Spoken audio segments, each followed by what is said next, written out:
संगीत। ओम श्री हनुमते नमः। आप सभी का आपके अपने चैनल आध्यात्मिक सागर में बहुत बहुत स्वागत है। आज मंगलवार को सुनिए हनुमान जी की कथा। एक नगर में एक वृद्धा रहती थी। उसका एक ही पुत्र था। उस वृद्धा की हनुमान जी पर बहुत गहरी आस्था थी। वह हर मंगलवार का व्रत रखती थी और हनुमान जी की पूजा आराधना करती थी। एक बार हनुमान जी ने अपनी भक्तिनी उस वृद्ध महिला की श्रद्धा का परीक्षण करने का विचार किया। हनुमान जी साधु का वेश धारण कर वृद्धा के घर गए और पुकारने लगे कि है कोई हनुमान भक्त जो हमारी इच्छा पूर्ण करे। तब आवाज उस वृद्धा के कान में पड़ी। पुकार सुनकर वृद्धा जल्दी से बाहर आए और साधु को प्रणाम कर बोली, आज्ञा महाराज। हनुमान वेशधारी साधु बोले, मैं भूखा हूँ, भोजन करूंगा, तुम थोड़ी सी जमीन लीप दो। वृद्धा दुविधा में पड़ गई। अंततः हाथ जोड़कर बोली, महाराज लिपने और मिट्टी खोदने के अतिरिक्त आप कोई दूसरी आज्ञा दे, मैं अवश्य पूर्ण करूंगी। साधु ने 3 बार प्रतिज्ञा कराने के बाद कहा, तू अपने बेटे को बुला, मैं उसकी पीठ पर आग जलाकर भोजन बनाऊंगा। ये सुनकर वृद्धा घबरा गई, परंतु वह प्रतिज्ञाबद्ध थी। उसने अपने पुत्र को बुलाकर साधु को सौंप दिया। साधु वेशधारी हनुमान जी ने वृद्धा के हाथों से ही उसके पुत्र को पेट के बल लेटाया और उसकी पीठ पर आग लगवा दिया। आग जलाकर दुखी मन से वृद्धा अपने घर में चली गई। इधर भोजन बनाकर साधु ने वृद्धा को बुलाकर कहा कि उनका भोजन बन गया है, तुम अपने पुत्र को पुकारो ताकि वह भी आकर भोग लगा ले। इस पर वृद्धा बोली, उसका नाम लेकर मुझे और कष्ट न दे। लेकिन जब साधु महाराज नहीं माने तो वृद्धा ने अपने पुत्र को आवाज लगाई। वह अपनी माँ के पास आ गया और अपने पुत्र को जीवित देखकर वृद्धा को बहुत आश्चर्य हुआ। वह साधु के चरणों में गिर पड़ी। तब हनुमान जी अपने वास्तविक रूप में प्रकट हुए और वृद्धा को भक्ति का आशीर्वाद दिया तो प्रेम से बोले, शंकर भगवान की जय हो, बजरंग बली की जय हो। आइए सुनते हैं मंगलवार व्रत की पौराणिक कथा। एक बार नैमिषारण्य तीर्थ में 80,000 मुनि एकत्र होकर पुराणों के ज्ञाता श्री सूत जी से पूछने लगे, हे महामुनि, आपने हमें अनेक पुराणों की कथा सुनाई है, अब कृपा करके हमें ऐसा व्रत और कथा बताएं जिसके करने से संतान की प्राप्ति हो तथा मनुष्यों को रोग शोक अग्नि सर्व दुख आदि का भय दूर हो, क्योंकि कलयुग में सभी जीवों की आयु बहुत कम है। फिर इस पर उन्हें रोग चिंता के कष्ट लगे रहेंगे तो फिर वह श्री हरि चरणों में अपना ध्यान कैसे लगा सकेंगे। श्री सूत जी बोले, हे मुनियों, आपने लोक कल्याण के लिए बहुत ही उत्तम बात पूछी है। एक बार युधिष्ठिर ने भगवान श्री कृष्ण से लोक कल्याण के लिए यही प्रश्न किया था। भगवान श्री कृष्ण और युधिष्ठिर का संवाद तुम्हारे सामने कहता हूँ, ध्यान पूर्वक सुनो। एक समय पांडवों की सभा में श्री कृष्ण जी बैठे हुए थे। तब युधिष्ठिर ने भगवान श्री कृष्ण से प्रश्न किया, हे प्रभु नंद गोविंद, आपने मेरे लिए अनेकों कथाएं सुनाई है, आज आप कृपा करके ऐसा व्रत या कथा सुनाएं जिसके करने से मनुष्य को रोग चिंता का भय समाप्त हो और उसको पुत्र की प्राप्ति हो। हे प्रभु, बिना पुत्र जीवन व्यर्थ है, पुत्र के बिना मनुष्य नरकगामी होता है, पुत्र के बिना मनुष्य पितृ ऋण से छुटकारा नहीं पा सकता और न ही उसका पुण्य नामक नरक से उद्धार हो सकता है, अतः पुत्रदायक व्रत बताएं। श्री कृष्ण भगवान बोले, हे राजन, मैं एक प्राचीन इतिहास सुनाता हूँ, आप उसे ध्यान पूर्वक सुनो। कुंडलपुर नामक एक नगर था, उसमें नंदा नामक एक ब्राह्मण रहता था। भगवान की कृपा से उसके पास सब कुछ था, फिर भी वह दुखी था। इसका कारण ये था कि ब्राह्मण की स्त्री सुनंदा की कोई संतान नहीं थी। सुनंदा पतिव्रता थी, भक्ति पूर्वक श्री हनुमान जी की आराधना करती थी। मंगलवार के दिन व्रत करके अंत में भोजन बनाकर हनुमान जी की आराधना करती थी। मंगलवार के दिन व्रत करके अंत में भोजन बनाकर हनुमान जी को भोग लगाने के बाद स्वयं भोजन करती थी। एक बार मंगलवार के दिन ब्राह्मणी गृह कार्य की अधिकता के कारण हनुमान जी को भोग नहीं लगा सकी, तो इस पर उसे बहुत ही दुख हुआ। उसने कुछ भी नहीं खाया और अपने मन में प्रण किया कि अब तो अगले मंगलवार को ही हनुमान जी को भोग लगाकर अन्न और जल ग्रहण करूंगी। ब्राह्मणी सुनंदा प्रतिदिन भोजन बनाती, श्रद्धा पूर्वक पति को खिलाती, परंतु स्वयं भोजन नहीं करती और मन ही मन श्री हनुमान जी की आराधना करती थी। इसी प्रकार 6 दिन गुजर गए और ब्राह्मणी सुनंदा अपने निश्चय के अनुसार भूखी प्यासी निराहार रही। अगले मंगलवार को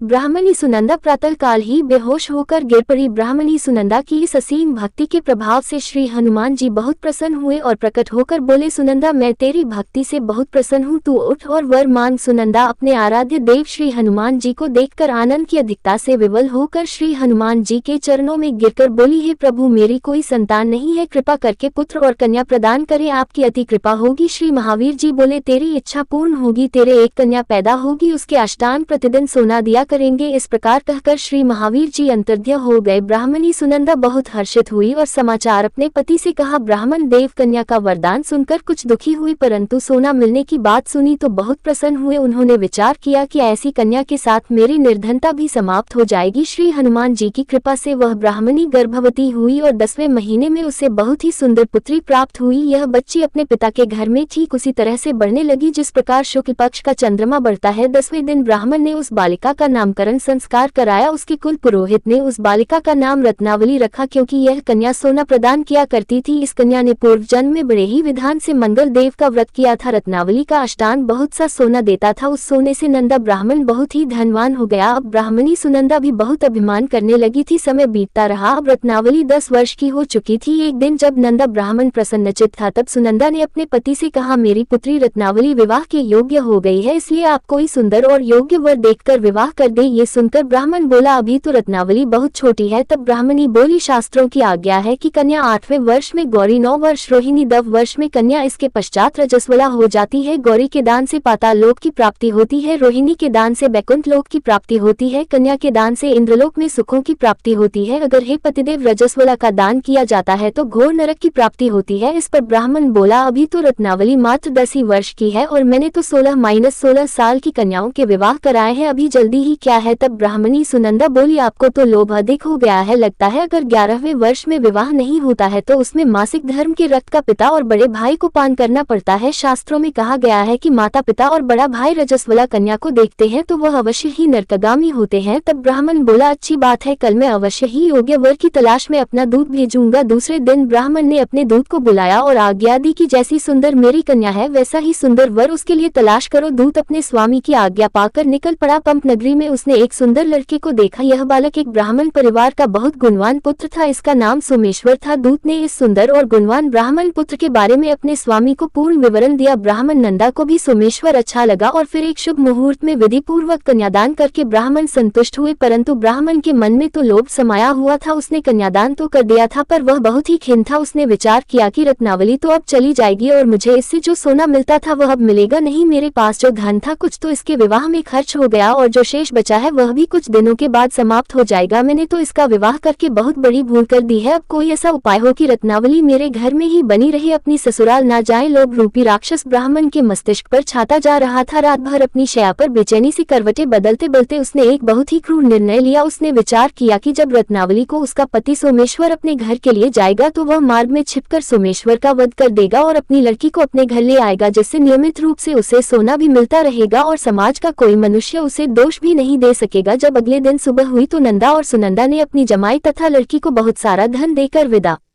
किया। सोमेश्वर अपनी पत्नी रत्नावली को लेकर ससुराल से अपने घर की तरफ चल दिया। ब्राह्मण नंदा महालोभ के वशीभूत होकर अपनी मति खो चुका था। पाप पुण्य का उसे विचार नहीं रहा था। अपने भयानक और क्रूर निर्णय को कार्य रूप देने के लिए उसने अपने दूत को मार्ग में अपनी जमाई का वध कराने के लिए भेज दिया था, ताकि रत्नावली से प्राप्त होने वाला सोना उसे हमेशा मिलता रहे और वह कभी निर्धन ना हो। ब्राह्मण के दूत ने अपने स्वामी की आज्ञा का पालन करते हुए उसके जमाई सोमेश्वर का मार्ग में ही वध कर दिया। समाचार प्राप्त कर ब्राह्मण नंदा मार्ग में पहुंचा और रोती हुई अपनी पुत्री रत्नावली से बोला, हे पुत्री, मार्ग में लुटेरों ने पति का वध कर दिया है। भगवान की इच्छा के आगे किसी का वश नहीं चलता है। अब तू घर चल, वहां पर ही रहकर शेष जीवन व्यतीत करना। जो भाग्य में लिखा है वही होगा। अपने पति की अकाल मृत्यु से रत्नावली बहुत दुखी हुई। करुण क्रंदन और रुदन करती हुई अपने पिता से बोली, हे पिताजी, इस संसार में जिस स्त्री का पति नहीं है उसका जीना व्यर्थ है। मैं अपने पति के साथ ही अपने शरीर को जला दूंगी और सती होकर अपने इस जन्म को माता पिता के नाम को तथा सास ससुर के यश को सार्थक करूंगी। ब्राह्मण नंदा अपनी पुत्री रत्नावली के वचनों को सुनकर बहुत दुखी हुआ। विचार करने लगा कि मैंने व्यर्थ ही जमाई वध का पाप अपने सिर लिया है। रत्नावली तो उसके पीछे अपने प्राण तक देने को तैयार है। मेरा तो दोनों तरफ से मरण हो गया। धन तो अब मिलेगा नहीं। जमाई वध के पाप के फल स्वरूप यम यातना भुगतनी पड़ेगी। यह सोचकर वह बहुत ही दुखी हुआ। सोमेश्वर की चिता बनाई गई। रत्नावली सती होने की इच्छा से अपने पति का सिर अपनी गोद में रखकर चिता में बैठ गई। जैसे ही सोमेश्वर की चिता को अग्नि लगाई गई वैसे ही प्रसन्न होकर मंगल देव वहां प्रकट हुए और बोले, हे रत्नावली, मैं तेरी पति भक्ति से बहुत प्रसन्न हूँ, तू वर मांग। तब रत्नावली ने अपने पति का जीवन दान मांगा। मंगल देव बोले, रत्नावली, तेरा पति अजर अमर है, यह महाविद्वान भी होगा और इसके अलावा तेरी जो इच्छा हो वह वर मांग। तब रत्नावली बोली, हे ग्रहों के स्वामी, यदि आप मुझ पर प्रसन्न हैं तो मुझे यह वरदान दीजिए कि जो भी मनुष्य मंगलवार के दिन प्रातःकाल लाल पुष्प लाल चंदन से पूजा करके आपका स्मरण करेगा उसको रोग व्याधि नहीं होगी, स्वजनों से कभी वियोग नहीं होगा, सर्प अग्नि तथा शत्रुओं का भय नहीं रहेगा और जो स्त्री मंगलवार का व्रत करेगी वह कभी कभी विधवा नहीं होगी। मंगल देव ने तथास्तु कहकर अंतर्ध्य हो गए। सोमेश्वर मंगल देव की कृपा से जीवित हो उठा। रत्नावली अपने पति को पुनः प्राप्त कर बहुत प्रसन्न हुई और मंगल देव का व्रत प्रत्येक मंगलवार को करके व्रतराज और मंगल देव की कृपा से इस लोक में सुख ऐश्वर्य को भोगते हुए अंत में अपने पति के साथ स्वर्ग लोक को गए। प्रेम से बोलिए जय श्री हनुमान। आइए अब सुनते हैं श्री राम नाम की महिमा। लंकापति रावण के वध के बाद जब अयोध्यापति प्रभु श्री राम की कीर्ति दूर दूर तक फैल रही थी और वह मर्यादा पुरुषोत्तम कहलाने लगे थे, तब एक दिन महादेव शिव की इच्छा भी मर्यादा पुरुषोत्तम श्री राम से मिलने की हुई। पार्वती जी को संग लेकर महादेव जी कैलाश पर्वत से उतरकर अयोध्या नगरी के रास्ते पर चल पड़े। भगवान शिव और मां पार्वती को अयोध्या आया देखकर राम जी बहुत खुश हुए। माता जानकी ने उनका उचित आदर सत्कार किया और स्वयं भोजन बनाने के लिए रसोई में चली गई। इस बीच भगवान शिव ने श्री राम जी से पूछा, आपके सेवक हनुमान जी दिखाई नहीं दे रहे हैं? तब श्री राम बोले, वे बगीचे में हैं। शिव जी ने श्री राम जी से बगीचे में जाने की अनुमति मांगी और पार्वती जी का हाथ थामकर बगीचे में आ गए। बगीचे की खूबसूरती देखकर उनका मन मोहित हो गया। आम के एक घने वृक्ष के नीचे हनुमान जी दीन दुनिया से बेखबर गहरी नींद में सोए हुए थे और एक लय में खर्राटों से राम नाम की ध्वनि उठ रही थी। चकित होकर शिव जी और माता पार्वती एक दूसरे की ओर देखने लगी। माता पार्वती मुस्कुरा उठी और वृक्ष की डालियों की ओर इशारा किया। राम नाम सुनकर पेड़ की डालियां भी झूमने लगी थी और इनके बीच से भी राम नाम उच्चारित हो रहा था। शिव जी इस राम नाम की धुन में मस्त मगन होकर खुद भी राम राम कहकर नाचने लगे। माता पार्वती जी ने भी अपने पति का अनुसरण किया और अपने कोमल पैर थिरकाने लगी। शिवजी और माता पार्वती जी के नृत्य से ऐसी झनकार उठी कि स्वर्ग लोक के देवतागण भी आकर्षित होकर बगीचे में आ गए और राम नाम की धुन में सभी मस्त हो गए। माता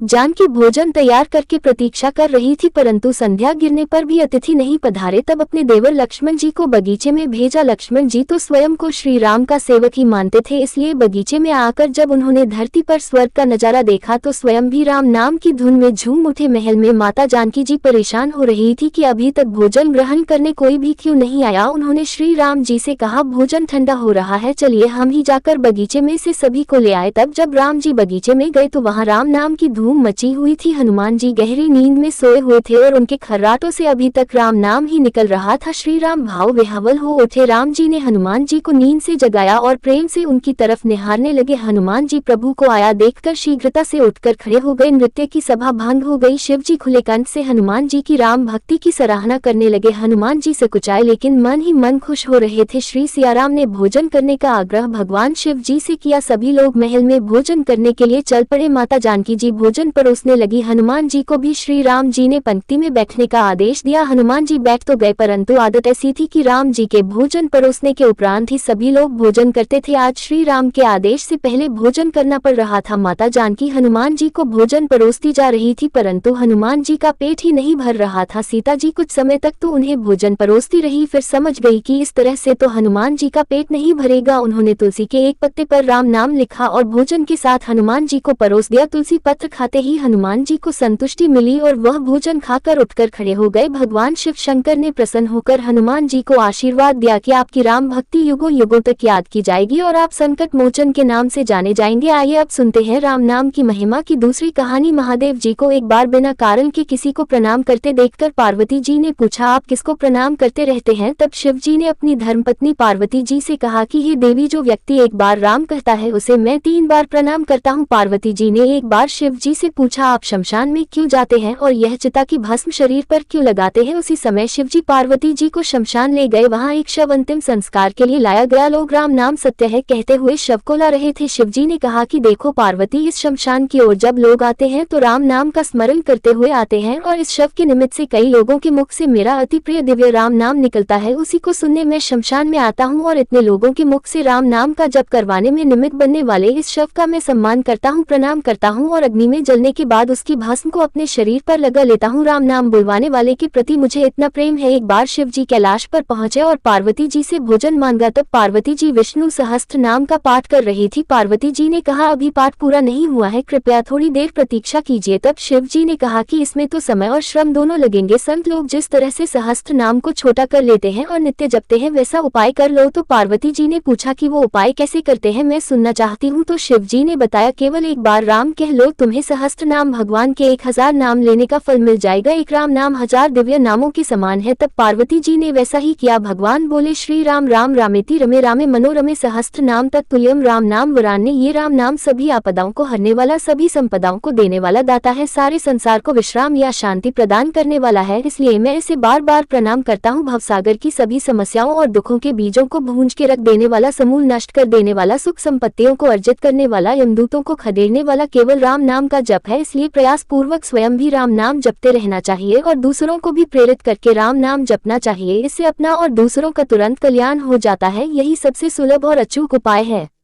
इसलिए हमारे देश में प्रणाम राम राम कहकर किया जाता है। आइए अब सुनते हैं बिल्व वृक्ष की महिमा। एक बार नारद जी ने भोलेनाथ जी की स्तुति करके पूछा कि प्रभु, आपको प्रसन्न करने के लिए सबसे उत्तम और सुलभ साधन क्या है? हे त्रिलोकीनाथ, आप तो निर्विकार और निष्काम हैं, आप सहज ही प्रसन्न हो जाते हैं। फिर भी मेरे जानने की इच्छा है कि आपको क्या प्रिय है। तब शिव जी बोले, नारद जी, वैसे तो मुझे भक्त के भाव सबसे प्रिय है, फिर भी आपने पूछा है तो मैं बताता हूँ। मुझे जल के साथ साथ बिल्व पत्र बहुत प्रिय है। जो अखंड बिल्व पत्र मुझे श्रद्धा से अर्पित करते हैं, मैं उन्हें अपने लोक में स्थान देता हूँ। नारद जी भगवान शंकर और माता पार्वती की वंदना करके अपने लोक को चले गए। उनके जाने के पश्चात पार्वती जी ने शिव जी से पूछा कि हे प्रभु, मेरी यह जानने की बड़ी तीव्र इच्छा हो रही है कि आपको बेलपत्र इतने प्रिय क्यों है, कृपा करके मेरी जिज्ञासा को शांत कीजिए। तब शिव जी बोले, हे शिव, बिल्व के पत्ते मेरी जटा के समान है। उसका त्रिपत्र यानी 3 पत्ते ऋग्वेद, यजुर्वेद और सामवेद है। शाखाएं समस्त शास्त्र का स्वरूप है। बिल्व वृक्ष को आप पृथ्वी का कल्पवृक्ष समझे, जो ब्रह्मा विष्णु और शिव स्वरूप है। हे पार्वती, स्वयं महालक्ष्मी जी ने शैल पर्वत पर बिल्व वृक्ष रूप में जन्म लिया था। इस कारण भी बेल का वृक्ष मेरे लिए अति प्रिय है। महालक्ष्मी जी ने बिल्व का रूप धरा। ये सुनकर पार्वती जी कौतूहल में पड़ गई और पार्वती जी कौतूहल से उपजी जिज्ञासा को रोक न पाए। उन्होंने पूछा, देवी लक्ष्मी ने आखिर बिल्व वृक्ष का रूप क्यों लिया? आप ये कथा विस्तार से कहे। तब भोलेनाथ ने देवी पार्वती जी को कथा सुनाना आरंभ किया। हे देवी, सत्युग में ज्योति रूप में मेरे अंश का रामेश्वर लिंग था। ब्रह्मा आदि देवों ने उसका विधिवत पूजन अर्चन किया था। इसका परिणाम ये हुआ कि मेरे अनुग्रह से वाणी देवी सबकी प्रिय हो गई। वे भगवान विष्णु को सतत प्रिय हो गई। मेरे प्रभाव से भगवान केशव के मन में वाग देवी के लिए जितनी प्रीति उत्पन्न हुई, वह स्वयं लक्ष्मी जी को नहीं भाई लक्ष्मी देवी का श्रीहरि के प्रति मन में कुछ दुराव पैदा हो गया। वह चिंतित और रुष्ट होकर चुपचाप परम उत्तम श्री शैल पर्वत पर चली गई। वहां उन्होंने तप करने का निश्चय किया और उत्तम स्थान का चयन करने लगी। महालक्ष्मी ने उत्तम स्थान का निश्चय करके मेरे लिंग विग्रह की उग्र तपस्या प्रारंभ की। उनकी तपस्या कठोरतम होती जा रही थी। हे परमेश्वरी, कुछ समय के बाद महालक्ष्मी जी ने मेरे लिंग विग्रह से थोड़ा उधर में एक वृक्ष का रूप धारण कर लिया। अपने पत्तों और पुष्प द्वारा निरंतर मेरा पूजन करने लगी। इस तरह महालक्ष्मी जी ने लाखों वर्षों तक घोर आराधना की। अंततः उन्हें मेरा अनुग्रह प्राप्त हुआ। मैं वहां प्रकट हुआ और देवी से इस घोर तप की आकांक्षा पूछकर वर देने को तैयार हुआ। महालक्ष्मी जी ने मांगा कि श्री हरि के हृदय में मेरे भाव से वाग्देवी के लिए जो स्नेह हुआ है वह समाप्त हो जाए। तब शिव जी बोले, मैंने महालक्ष्मी जी को समझाया, श्री हरि के हृदय में आपके अतिरिक्त किसी और के लिए कोई प्रेम नहीं है। वाग्देवी के प्रति उनका प्रेम नहीं अपितु श्रद्धा है। ये सुनकर लक्ष्मी जी प्रसन्न हो गई और पुनः श्री विष्णु के हृदय में स्थित होकर निरंतर उनके साथ विहार करने लगी। ही पार्वती, महालक्ष्मी के हृदय का एक बड़ा विकार इस प्रकार दूर हो गया। इस कारण हरि प्रिया उसी वृक्ष रूप में सर्वदा अतिशय भक्ति से भरकर यत्न पूर्वक मेरी पूजा करने लगी। ही पार्वती, इसी कारण विश्व का वृक्ष, उसके पत्ते, फल, फूल आदि मुझे बहुत प्रिय है। मैं निर्जन स्थान में बेल वृक्ष का आश्रय लेकर रहता हूँ। बेल वृक्ष को सदा सर्व तीर्थ में एवं सर्व देव में मानना चाहिए। बेल पत्र, बेल फूल, बेल वृक्ष अथवा बेल काष्ठ के चंदन से जो मेरा पूजन करता है वह भक्त मेरा अति प्रिय है। बेल वृक्ष को शिव के समान ही समझो। वह मेरा शरीर है। जो बेल पर चंदन से मेरा नाम अंकित करके मुझे अर्पण करता है, मैं उसे सभी पापों से मुक्त करके अपने लोक में स्थान देता हूँ। हे देवी, उस व्यक्ति को स्वयं लक्ष्मी जी भी नमस्कार करती है जो मेरा पूजन करते हैं। जो बेल मूल में प्राण छोड़ता है उसको रुद्र देह प्राप्त होता है और ऐसे मनुष्य पर सदैव ही माता लक्ष्मी की कृपा रहती है और साथ ही साथ भगवान नारायण की कृपा भी उन पर सदैव बनी रहती है। प्रेम से बोलिए भगवान शिव और माता पार्वती की जय। आइए अब सुनते हैं मंगलवार को सुनी जाने वाली मंगला गौरी माता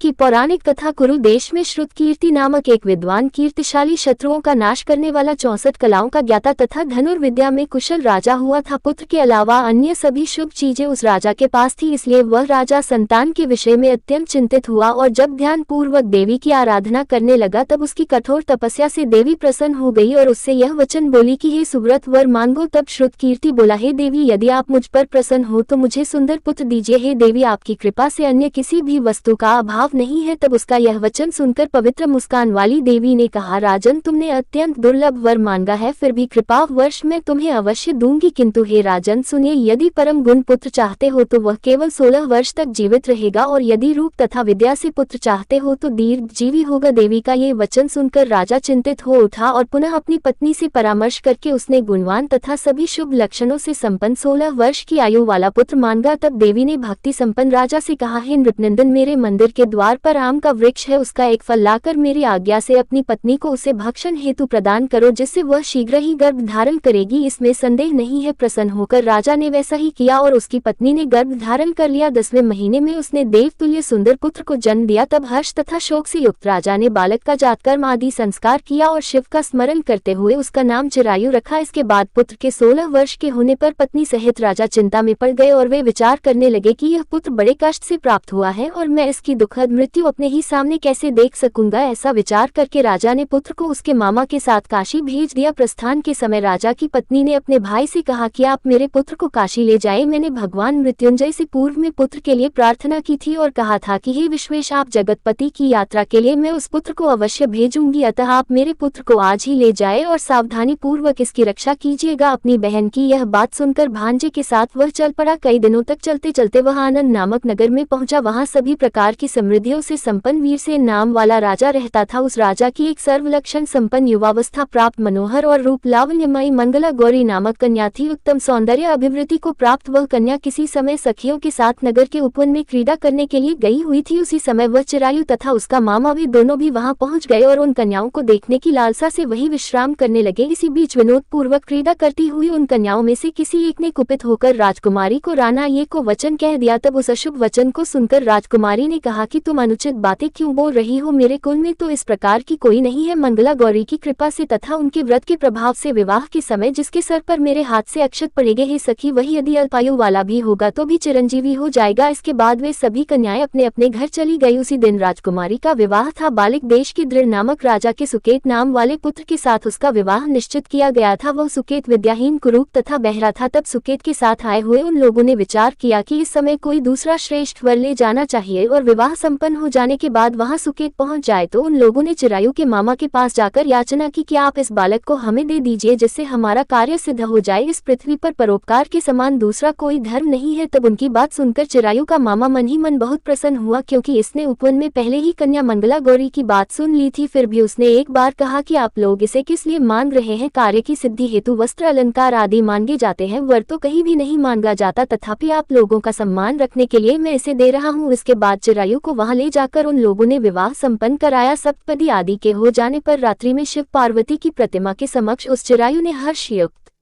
होकर मंगला गौरी के साथ शयन किया। उसी दिन चिरायु के 16 वर्ष पूर्ण हो चुके थे और अर्धरात्रि में साक्षात्कार सर्प रूप में वहां आ गया। इसी बीच संयोगवश राजकुमारी जाग गई। उसने उस महासर्प को वहां देखा और वह भय से व्याकुल होकर कांपने लगी। तभी उस कन्या ने धैर्य धारण किया, 16 उपचारों से सर्प की पूजा की और पीने के लिए उसे दूध दे दिया। उसने दीनता भरी वाणी में उस सर्प की प्रार्थना की और स्तुति की। मंगला गौरी प्रार्थना करने लगी कि मैं उत्तम व्रत को करूंगी जिससे मेरे पति जीवित रहे, ये जिस तरह से चिरकाल तक जीवित रहे आप वैसा कीजिए। इतने में सर्प वहां स्थित एक कमंडल में प्रवेश कर गया और उस मंगला गौरी ने अपनी कंचुकी से उस कमंडल का मुंह बांध दिया। इसी बीच उसका पति अंगड़ाई लेकर जाग गया और अपनी पत्नी से बोला, हे प्रिय, मुझे भूख लगी है। तब वह अपनी माता के पास जाकर खीर, लड्डू आदि ले आए और उसके द्वारा दिए भोज्य पदार्थ को उसने प्रसन्न मन होकर खाया। भोजन के बाद हाथ धोते समय उसके हाथ से अंगूठी गिर पड़ी। तांबूल खाकर वह पुनः सो गया। उसके बाद मंगला गौरी कमंडल को फेंकने के लिए जाने लगी। विधि की कैसी गति है कि उस कमंडल में से बाहर की ओर जगमग करती हुई हार को देखकर वह आश्चर्यचकित हो गई। घट में स्थित उस हार को उसने अपने कंठ में धारण कर लिया। इसके बाद कुछ रात शेष रहते ही चिरायु का मामा आकर उसे ले गया। इसके बाद वर पक्ष के लोग सुकेत को वहां ले आए। उसे देखकर मंगला गौरी ने कहा कि यह मेरा पति नहीं है। तब उन सभी ने उससे कहा कि ये शुभे, तुम ये क्या बोल रही हो? यहाँ तुम्हारा कोई परिचायक हो तो उसे हम लोगों को बताओ। मंगला गौरी बोली, जिसने रात में 9 रत्नों से बनी अंगूठी दी है उसकी अंगुली में इसे डालकर परिचायक निशानी देख ले। मेरे पति ने रात्रि में मुझे जो हार दिया दिया था उसके रत्नों का समुदाय कैसा है उस बात को ये बताएं, ये तो कोई अन्य ही है। इसके अलावा रात में परस्पर भाषण तथा भोजन आदि जो कुछ किया गया था उसे भी ये बता दे, तब ये निश्चय ही मेरे पति है। इस प्रकार उसका वचन सुनकर सभी ठीक है कहने लगे, किंतु जब एक भी बात ना मिली तब सभी ने सुकेत को उसका पति होने से निषिद्ध कर दिया और वर पक्ष वाले जिस तरह से आए थे उसी तरह से चले गए। उसके बाद अपने वंश को बढ़ाने वाली महान यश से संपन्न तथा परम मनस्वी मंगला गौरी के पिता ने अन्नपान आदि का सत्र चलाया। उन्होंने वर पक्ष का वृतांत कानो कान सुन लिया कि स्वरूप से कुरूप होने के कारण लोगों के द्वारा किसी अन्य को वर के रूप में आदर पूर्वक लाया गया था। तब उन्होंने अपनी कन्या को पर्दे के भीतर बिठा दिया। उसके बाद 1 वर्ष बीतने पर यात्रा करके चिरायु अपने मामा के साथ ये देखने आया कि विवाह के बाद वहाँ क्या हुआ। तब भीतर से उसे देखकर वह मंगला गौरी अत्यंत प्रसन्न हुई और माता पिता से बोली कि मेरे पति आ गए हैं। तब राजा ने अपने स्वजनों को बुलाकर पूर्व में कहे गए सभी परिचायकों को निशानी को देकर मंद मुस्कान वाली अपनी कन्या चिरायु को सौंप दी। राजा ने शिष्ट जनों को साथ लेकर विवाह का उत्सव कराया। इसके बाद राजा वीरसेन ने वस्त्र आभूषण आदि सेना घोड़े रथ और अन्य भी बहुत सी सामग्रियां देकर उन्हें विदा किया। उसके बाद कुल को आनंदित करने वाला वह चिरायु पत्नी तथा मामा को साथ लेकर सेना के साथ अपने नगर पहुंचा। लोगों के मुख से उसे आया हुआ सुनकर उसके माता पिता को विश्वास नहीं हुआ। उन्होंने सोचा कि प्रारब्ध अन्यथा कैसे हो सकता है। इतने में वह अपने माता पिता के पास आ गया और स्नेह से परिपूर्ण वह चिरायु भक्ति पूर्वक उनके चरणों में गिर पड़ा। तब अपने पुत्र का मस्तक सूंघकर उन दोनों ने परम आनंद प्राप्त किया। पुत्र वधू मंगला गौरी ने भी सास ससुर को प्रणाम किया। तब सास उसे अपनी गोद में बिठाकर सारा वृतांत शीघ्रता पूर्वक पूछने लगी, हे महामुनि। तब पुत्र वधू ने भी मंगला गौरी के उत्तम व्रत महात्म्य तथा जो कुछ घटित हुआ था वह सब वृतांत बताया। जो कोई भी इसका श्रवण करता है या जो इसे कहता है उसके सभी मनोरथ पूर्ण हो जाते हैं, इसमें संदेह नहीं है। प्रेम से बोलिए मंगला गौरी माता की जय हो। आपको यह मंगलवार व्रत कथा अच्छी लगी हो तो वीडियो को लाइक करिएगा, शेयर करिएगा और हमारे हिंदी स्टोरी चैनल को भी सब्सक्राइब करिएगा। इसी के साथ आजा